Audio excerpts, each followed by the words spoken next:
Hola y bienvenidos a todos. Yo soy Profesora Lade, and today I'm going to give you some tips on how we're going to pass that tricky CXC Spanish listening paper, otherwise known as Paper 1. So, first of all, the exam is broken up into two main parts. You have the listening exercise parts, and then you have the grammar section. In general, it comes up to about 60 multiple choice questions. You'll be given an answer sheet, and you have to make sure not to mark beyond the shading because the machine will be correcting it, and it's very sensitive, so you can't fold the page, you can't crumple the page, you can't mark anywhere beyond where you're supposed to be shading. All that will be explained to you in the exam. So what I'm going to give you are these 7 tips that I have for you. Now, tip number 1, most important, but it seems kind of ridiculous, shade an answer.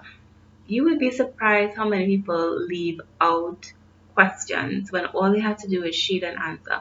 Whether or not you know the answer, please shade something. Shade an answer. That is number 1, most important rule. Number 2, know your gender and numbers, especially for that first section where they give you pictures and they give you they'll read a statement and you have to look at the pictures and choose the best option. So if you know your genders, which is él and la, los and las, then you know if it's él, that's singular. If it's los, it's plural. So if they say el chico, you know you have to look for a picture with a singular boy in it. Alright? If you, depending on the statement, of course, if you say las chicas, then obviously you're looking for not only plural, but girls, feminine. Okay, so that's very important, especially in that first section. Know your genders. El is masculine, it means the, singular. La, feminine, singular. Los, masculine, plural. Las, feminine, plural. If you don't know, if you can't figure that part out, you can look for the ending of the verb or the adjective. It would be the plural ending or the singular ending. So you need to know that as well. So that's number 2, know your genders and numbers. Number 3, listen for words that you know. You're not going to know every single word that is said. Either you will miss it through the pronunciation of the person who's speaking, or you'll miss it because you don't know what that particular word is. So focus on the words that you do know, or words that are similar to what you hear, and then you could make the choose an answer, the best answer based on what you hear. So if you hear something about el carro, blah blah blah blah blah, so you're looking for el carro, or something with a car in it. All right. So listen for what you know and work with that. So number 4, take notes, especially in the part where they'll be reading a passage and then you have to answer based on the information in the passage. It'll be 2 passages that you'll be hearing. So make a little notes. Don't write down every single thing that they're saying. Write down the keywords. So if they say, for example, el chico está sentado en el salón y, for example, so you're looking at the main words. So it's a boy, salon, all right, living room. So you're looking at that, and you would figure out what to focus on by reading the questions in advance. So when you read it for that section, it's like a listening comprehension. They will read a passage. You will look at the question that is given to you on paper, and then you answer. So you see the questions in advance. So when you see questions, then you can know what to focus on, what to write your notes on, so how you could get the answer faster. All right. And when I say take notes, do not write on the multiple choice answer sheet.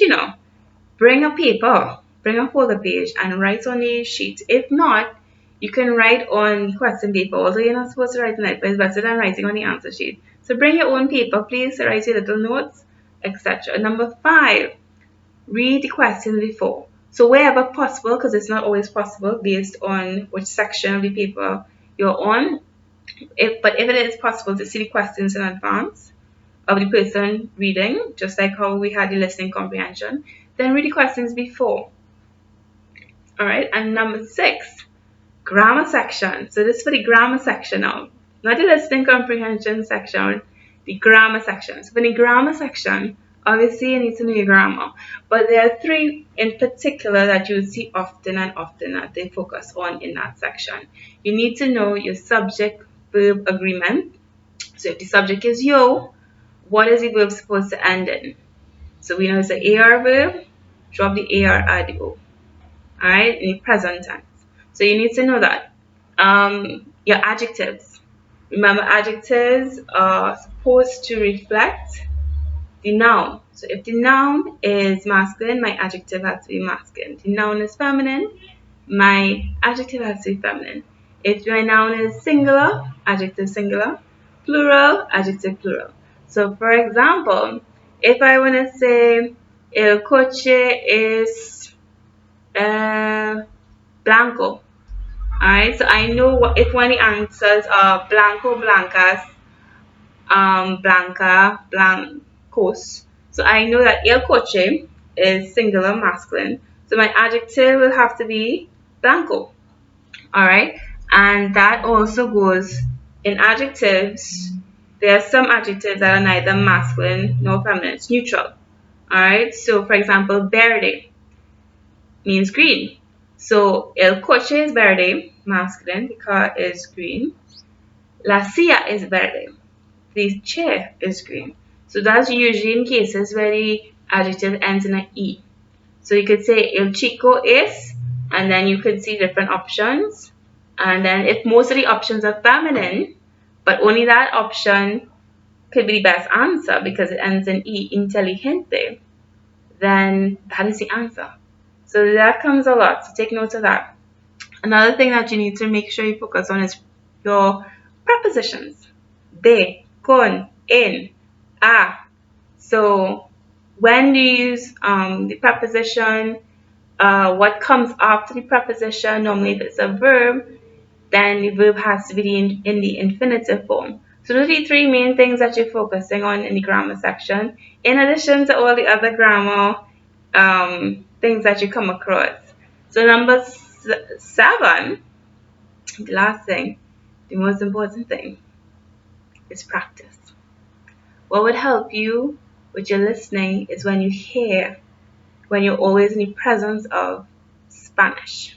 So listening to music videos, listening to watching shows with the subtitles, all these will help you get accustomed to hearing the sound, the formation of the words, pronunciation of the words. So when you hear the examiner, you can understand what they're saying. Well, if not understand, at least figure out what how they pronounce the words and what the word will be.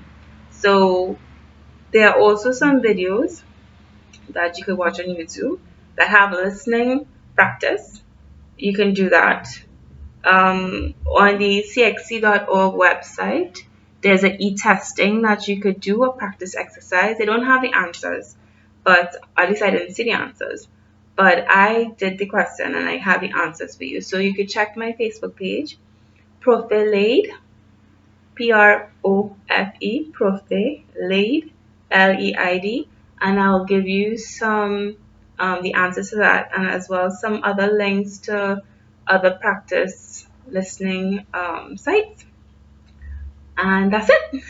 7 tips. Let me just go over that one more time. Shade and answer. Know your gender and number. Listen for words you do know. Take notes. Read the question before. And in the grammar section, subject, verb agreements, adjectives, and prepositions, focus on that. And finally, practice. Practice. Practice. Alright, so I'm going to make another video on the orals and how to pass that. But for now, buena suerte.